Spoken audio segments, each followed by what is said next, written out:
Greater के इस्तेमाल से देसी लहसुन छीलने के 5 तेज तरीन तरीके आज आपके साथ शेयर करूंगी। इस आसान तरीके से 10 किलो लहसुन आप सिर्फ 5 मिनट में छील लेंगे। ना आपको हाथों को थकाने की जरूरत पड़ेगी और ना घंटों तक बैठकर लहसुन छीलने की जरूरत पड़ेगी। सिर्फ 5 मिनट में ढेरों ढेर लहसुन छीलकर आप 6 महीने तक महफूज कर सकते हैं। हमेशा की तरह आज भी मैं आपके लिए लेकर आई हूँ बहुत ही आसान से kitchen tips, kitchen cleaning hack, kitchen organisation ideas, home organisation ideas जो कि आपकी घरेलू कामों को निहायत आसान बना देंगे। अगर आपको मेरे ये टिप्स एंड ट्रिक्स पसंद आते हैं तो आपने वीडियो को लाइक जरूर करना है। अस्सलामुअलैकुम friends, welcome back to my channel tips and tricks with Hina. आज की पहली टिप की जानिब बढ़ते हैं जो कि बहुत ज्यादा यूजफुल है और आपके काम को बहुत आसान बना देगी। इस तरह के जो आटे चावल के थैले होते हैं या बोरियां होती हैं, ये काफी ज्यादा मजबूत होने के साथ साथ हवादार भी होते हैं, तो इसको रीयूज करने का बहुत ही आसान सा तरीका आज आपके साथ शेयर कर रही हूँ। आटे के थैले को आपने सिंपली पलट लेना है, हाफ कर लेना है। इस तरह से ये छोटा भी हो जाएगा साइज में अगर आपके पास बड़े साइज का है। ऊपर से थोड़ा सा और फोल्ड कर देंगे तो ये इस तरह का बनकर तैयार हो जाएगा। इसको हम यूज करेंगे अपने किचन में। हमारे किचन में सब्जियां, फ्रूट्स रखने के लिए हमें बहुत सारी टोकरियों की जरूरत पड़ती है। इसे आप टोकरी या किचन ऑर्गेनाइजर के तौर पर भी इस्तेमाल कर सकते हैं। इसके अंदर आप खुश्क सब्जियों को रख सकते हैं जैसे कि आलू, प्याज और लहसुन वगैरह को स्टोर करने के लिए यूज कर सकते हैं।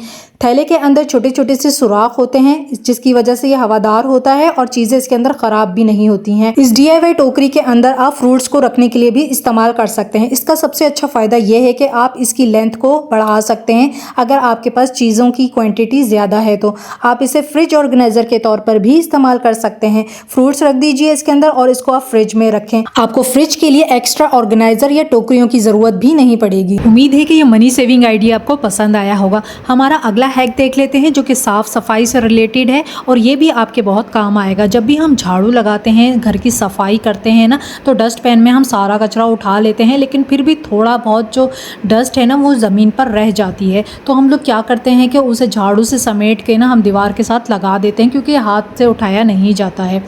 या अगर आपके पास डस्ट पैन नहीं है ना तो आप कचरा को किस तरह से उठा सकते हैं। आपने टिश्यू पेपर डालना है और उसके ऊपर थोड़ा सा पानी डाल देना है या कोई अखबार रख दीजिए या कोई कपड़ा रख दीजिए, उसको हल्का सा गीला कर लीजिए और इस तरह से आप डस्ट को या कचरे को उठा लीजिए। अगर आपके पास पैन नहीं है या थोड़ी सी मिट्टी रह गई है तो ये वाला जुगाड़ आपके काम आएगा। हमारा नेक्स्ट आइडिया मनी सेविंग भी है, टाइम सेविंग भी है। जंग आलूद कैंची को घर में साफ करने का, चमकाने का या इसकी धार को तेज करने का एक बहुत ही आसान सा तरीका आपके साथ शेयर कर रही हूँ। तो आपने इस तरह का जो सैंड पेपर होता है जिसे रेगमार भी कहते हैं वो ले लेना है। किसी भी हार्डवेयर शॉप पर इजीली आपको मिल जाएगा। किसी भी स्टील की चीज पर लगे हुए जंग को ये बहुत ही अच्छे तरीके से साफ कर देता है, बिल्कुल चमका देता है। इसी रेगमार को जब आप कैंची के ब्लेड्स के ऊपर मारेंगे तो इसकी धार भी तेज हो जाएगी। धार को तेज कराने के लिए आपको मार्केट नहीं जाना पड़ेगा, किसी का इंतजार करना नहीं पड़ेगा और घर में ही आपका ये काम आसानी से हो जाएगा। तो देखिए साफ भी हो गई है और इसकी धार भी बहुत अच्छे से तेज हो गई है। अब इसके ऊपर मज़ीद जंग ना लगे, ये ख़राब ना हो, अच्छे से वर्क करे, उसके लिए आपने हल्का सा ऑयल लगाकर टिश्यू पेपर से इसको अच्छे से वाइप ऑफ कर देना है। आपकी कैंची घर में ही साफ़ भी हो गई है और इसकी धार भी तेज़ हो गई है। तो बहुत ही आसान तरीका है कैंचियों को तेज़ करने का। हमारा नेक्स्ट आइडिया देख लेते हैं। टूथपेस्ट की खाली ट्यूब्स को फेंकने से पहले आपने ये काम लाजमी कर लेना है। सबसे पहले आपने एक बर्तन के अंदर थोड़ा सा पानी ले लेना है और खाली ट्यूब को कैंची से कट कर लेना है। ट्यूब्स के अंदर काफ़ी ज़्यादा पेस्ट मौजूद होता है। अगर आपके पास हैंड वॉश या फेस वॉश की ट्यूब्स हैं तो भी आपने उसको इसी तरह से कट करके उसके अंदर से सारा मटेरियल निकाल लेना है और अच्छे से मसल के पानी के अंदर डिसॉल्व कर लेना है। ये आपका एक बिल्कुल फ्री का क्लीनर बनकर तैयार हो चुका है जिसके अंदर क्लीनिंग प्रॉपर्टीज भी है, खुशबू भी है और शाइनर भी है। आपने एक इस्तेमाल शुदा सॉक्स लेना है और उसको इस लिक्विड के अंदर गीला कर लेना है। बहुत अच्छे से निचोड़ लीजिए और इस सॉक्स को आपने हाथ में इस तरह से पहन लेना है। अब आपने इसका जादू देखना है, इसके इस्तेमालात देखने हैं। हाथ में सॉक्स पहनकर आप पूरे घर की डस्टिंग कर सकते हैं। आपका काम आसान हो जाएगा और सफाई भी इस तरीके से बहुत अच्छी होती है। इस फ्री के क्लीनर से आप अपने पूरे घर के फर्नीचर को साफ कर सकते हैं। अलमारियों को, फ्रिज को, टेबल्स को, चेयर्स को, अपने लकड़ी के फर्नीचर को साफ कर सकते हैं। किचन काउंटर को साफ करने के लिए यूज़ कर सकते हैं। आप किचन की जो ग्रीजी टाइल्स होती हैं, वॉल्स होती हैं, उनको साफ करने के लिए इस क्लीनर को या इस सॉक्स को यूज़ यूज़ कर सकते हैं। और तो और जाली वाले दरवाजे और खिड़कियों को भी साफ़ कर सकते हैं। आपका काम निहायत आसान हो जाएगा। इस DIY क्लीनर को बनाकर आप फ्लोर क्लीनिंग के तौर पर भी यूज़ कर सकते हैं। फर्श आपका साफ़ हो जाएगा, चमक जाएगा और खुशबू भी आपके घर से आएगी। यानी फ्री के इस DIY क्लीनर से हमारे घर के काफ़ी सारे काम हो गए और इस सॉक्स ने हमारे डस्टिंग के काम को बहुत ज़्यादा आसान बना दिया। नेक्स्ट टाइम के लिए आप इसे वॉश करके यूज़ कर सकते हैं। अगर आपका खुश्क आटा ख़राब हो जाता है या उसमें सुंडियाँ और कीड़े लग जाते हैं तो आटे को महफूज करने के लिए आपने ये काम लाजमी कर लेना है। सबसे पहले अगर बाल्टी के अंदर पुराना आटा पड़ा हुआ है या थोड़ा सा आटा बच गया है तो आपने उसे अलग कर लेना है। नए आटे के अंदर आपने पुराने आटे को हरगिज़ मिक्स नहीं करना है। उसके बाद आपने आटे वाली बाल्टी को वॉश कर लेना है या अच्छे से साफ़ कर लेना है, धूप दिखा लेनी है। उसके बाद आपने इसके अंदर आटा डालना है। आटे में आपने लेयर बनानी है इन चीज़ों की। थोड़ी सी लौंग ले लीजिए, दालचीनी और तेज़पत्ता, ये 3 चीज़ें आपने 2-3 आटे के बीच में डाल देनी है। थोड़ा सा आटा डाल लें, फिर दोबारा इसके ऊपर ये एक लेयर लगा दें, फिर इसके ऊपर आटा डालें। तो इस तरह से जितना भी आपका आटा है ना उसमें आपने 2-3 लेयर डाल देनी है। 2-2 करके आपने चीज़ें इसके अंदर मिक्स कर देनी है। इनकी खुशबू बहुत ज़्यादा तेज़ होती है जिसकी वजह से आटे के अंदर कीड़े बनते नहीं हैं, सुंडियाँ नहीं बनती हैं और आटा जो है ना आपका वो महफूज रहता है लंबे अरसे तक। जब आप आटा छानेंगे तो लौंग और दालचीनी को आपने आटे वाली बाल्टी के अंदर वापस डाल देना है। फ्रेंड्स, अगर आपने बैंगन की ये रेसिपी देख ली ना तो जो बैंगन नहीं भी खाता वो भी उंगलियां चाटने पर मजबूर हो जाएगा। यहाँ पर मैंने लंबे वाले बैंगन लिए हैं और इन्हें थोड़ा सा बड़े साइज में कट किया है। आप चाहें तो गोल वाले बैंगन का भी इस्तेमाल कर सकते हैं। 1 से 2 कट लगा लीजिए और साबुत उसे पका सकते हैं। अच्छा, रेसिपी का नाम है हैदराबादी अचारी बैंगन और ये बहुत ही ज़बरदस्त बनकर तैयार होती है। कढ़ाई में मैंने ऑयल डाल लिया है और आधी चम्मच मैंने मेथी दाना और कलौंजी डाली है।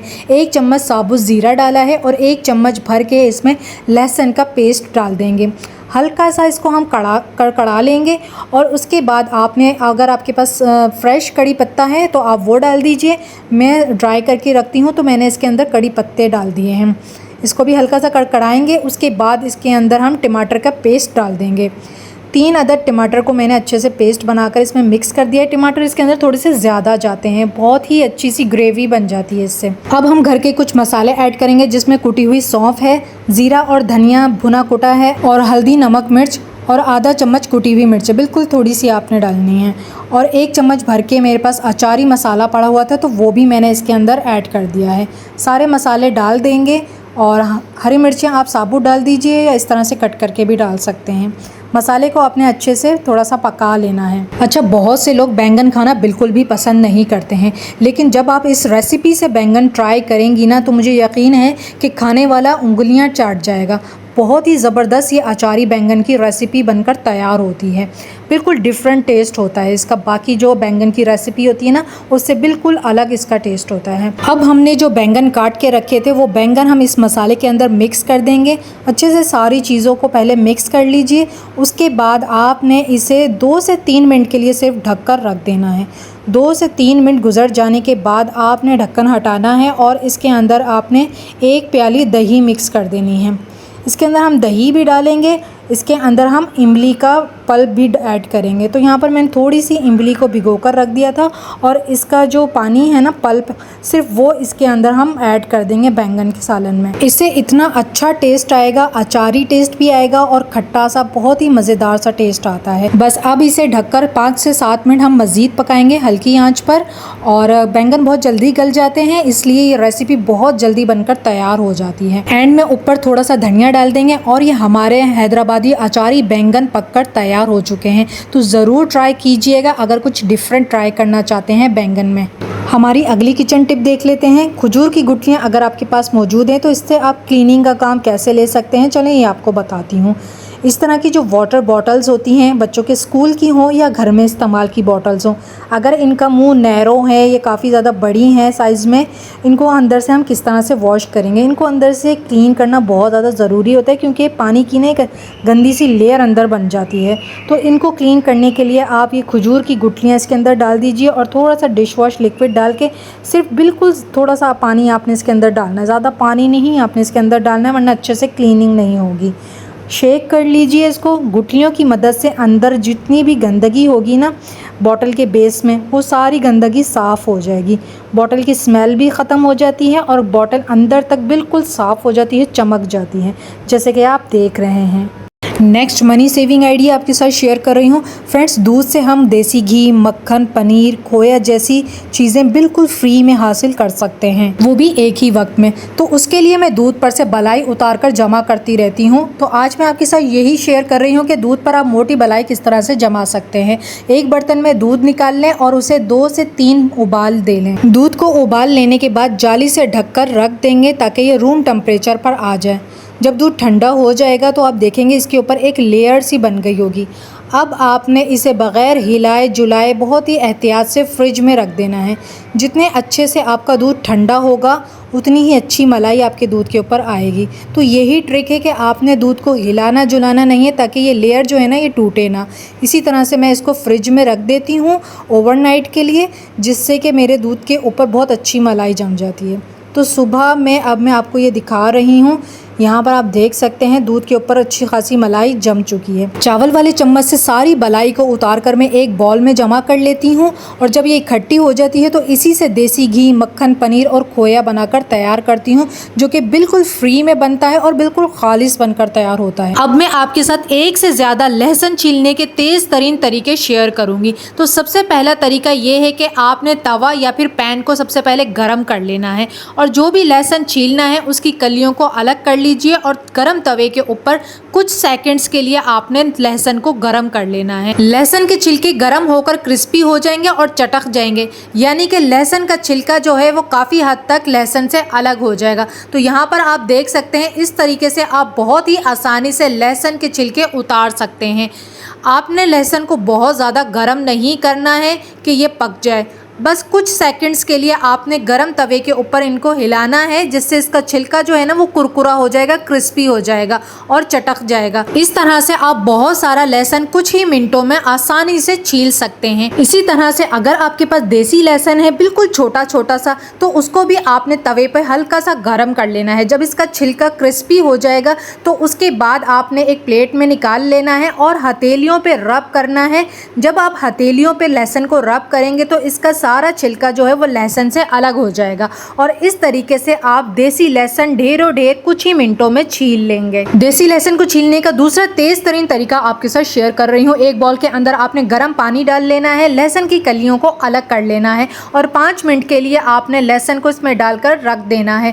5 मिनट बाद इसके छिलके बिल्कुल नरम हो चुके होंगे। जब हाथों से आप रब करेंगे तो ये बहुत ही आसानी से स्लिप होकर सारे लहसुन अलग हो जाएंगे और जो थोड़ी बहुत लहसुन रह भी जाएंगे तो उनको छीलने के लिए आपके नाखूनों में दर्द नहीं होगा और बहुत ही आसानी से सारे लहसुन छिल जाएंगे। फ्रेंड्स, आगे चल के मैं आपको ये भी बताऊंगी कि आप छिले हुए लहसुन को किस तरह से महीनों तक स्टोर कर सकते हैं। आपने वीडियो को कंप्लीट वॉच करना है। हमारा तीसरा लहसुन छीलने का आसान तरीका यह है कि आपने लहसुन की पूरी कली उठानी है और उसको आपने बीच से कट कर देना है। तो इस तरह से भी आप लहसुन को तेजी से छील सकते हैं। लहसुन छीलने के तेज तरीन तरीकों में से चौथा तरीका भी हमारा बहुत ज़्यादा आसान है। यहाँ पर हम गिलास का इस्तेमाल करेंगे।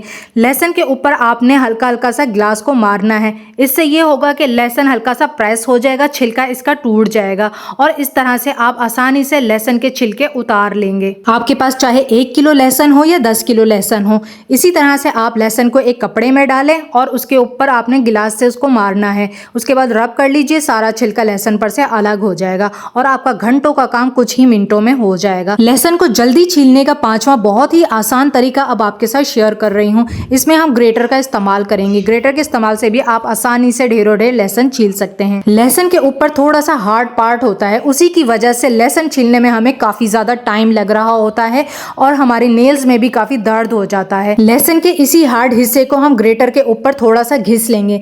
घिस लेने से डंठल रिमूव हो जाएगा और हम आसानी से लहसुन के सारे छिलके उतार सकेंगे। चाहे देसी लहसुन हो या चाइना वाला लहसुन हो, इस तरीके से भी आप लहसुन तेजी से और आसानी से छील सकते हैं। इस ग्रेटर का एक और बहुत ही जबरदस्त सा यूज आपके साथ शेयर करती हूँ। लहसुन को जब भी हमने बारीक बारीक चॉप करना होता है तो इसमें हमें काफी टाइम लग जाता है और मोटा मोटा चॉप होता है। तो आपने ये सस्ता वाला एक ग्रेटर ले लेना है जिसके मल्टीपल यूजेस हैं।